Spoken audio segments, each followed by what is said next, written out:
actual name for these handy little helpers? Well, it's time to give them their proper name. They're part of a specific grammar group, and I promise you, once you know what it is, you are going to start seeing these things absolutely everywhere. So these powerful little words are called qualifiers, and their job is pretty simple. They pop up right before an adjective to change its meaning, either by cranking up the intensity or dialing it back down. They're what give you total control over your descriptions. And here's a look at some of the most common ones. We've already met very, a bit, and really, but you'll see others like extremely, which is a real powerhouse, or maybe the more subtle, kind of polite quite. They all have their own unique flavor. And you want to know the best part? The rule for using qualifiers is unbelievably simple. It is a formula you can start using like right now to make your sentences way more dynamic. And here it is. The whole formula is just qualifier followed right away by the adjective it's describing. That's it. You just stick the qualifier right before the descriptive word. So you wouldn't say a car fast very, you'd say a very fast car. See? Simple. I mean, just look at the difference here. The landmark is old. Okay, that's a fact. But the landmark is extremely old. Wow, that paints a totally different picture. You can almost feel the weight of all that history in the second sentence, all thanks to one little word. And don't forget, this works both ways. You can amplify something, making Italy sound very beautiful, like a place you absolutely have to see. Or you can soften it, saying a movie was a bit horrific. That tells me it was creepy, but maybe not so scary I'm going to be sleeping with the lights on. It's all about controlling that intensity. All right, theory's great and all, but let's actually put this into practice. It's time for a little challenge to see if you can spot the pattern and build some sentences for yourself. You ready? Okay, first one. Here are the words is, dot, hi, Burj Khalifa, and to. How would you unscramble that? Just remember that simple formula we talked about. Did you get it? The answer is Burj Khalifa is too high. That qualifier to lands right before the adjective high. So simple and so effective.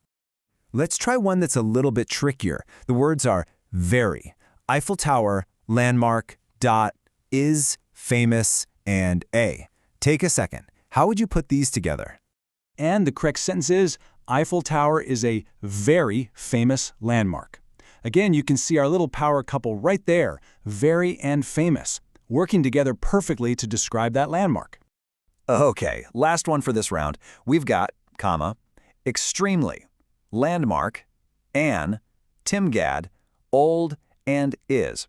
And this one is about the ancient Roman city of Timgad. Go ahead and put them in the right order.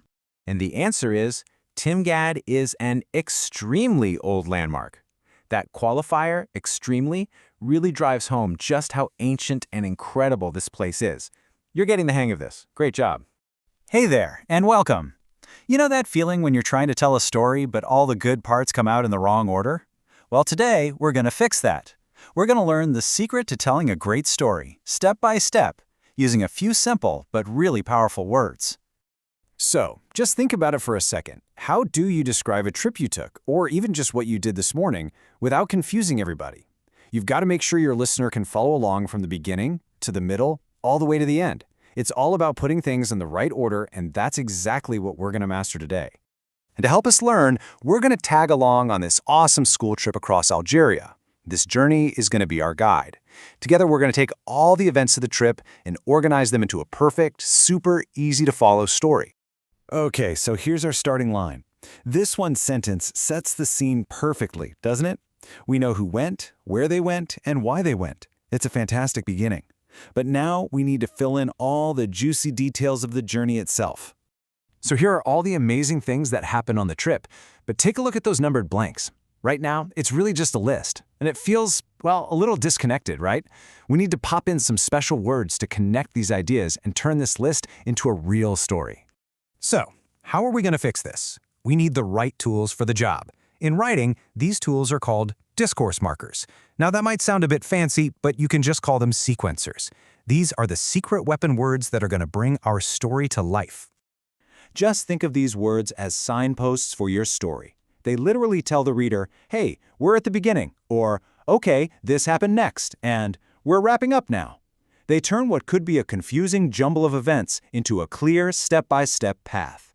And here they are, our simple but super effective toolkit.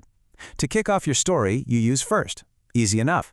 For all the steps that happen in the middle, you've got a few options, like then, next, or after that. And to wrap it all up, you use finally. Beginning, middle, and end, we've got it all covered.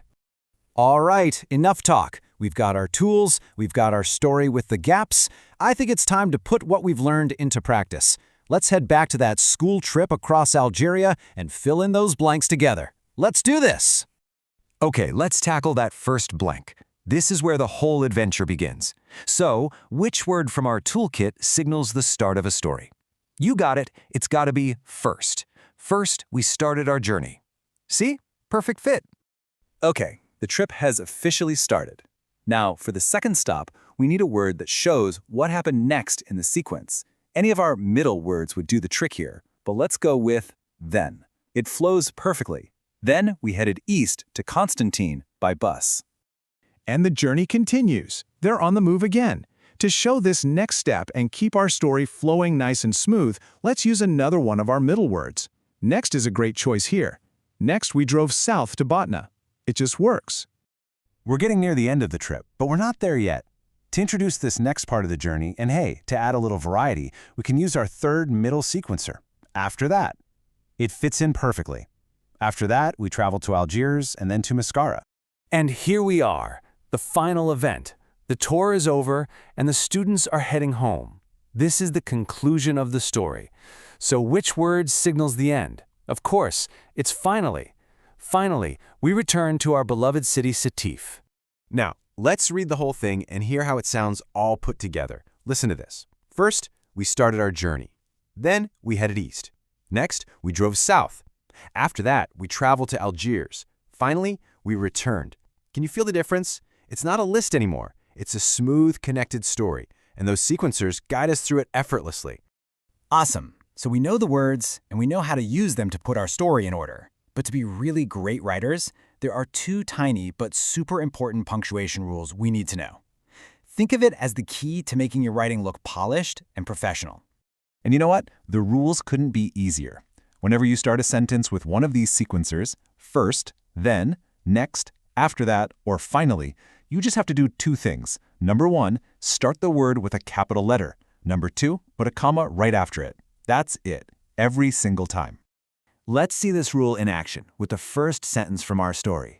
See that? A capital F on first and a comma right after it. That is perfect. It's a small detail, I know, but it makes a huge difference. It makes your writing so much clearer and shows you know your stuff.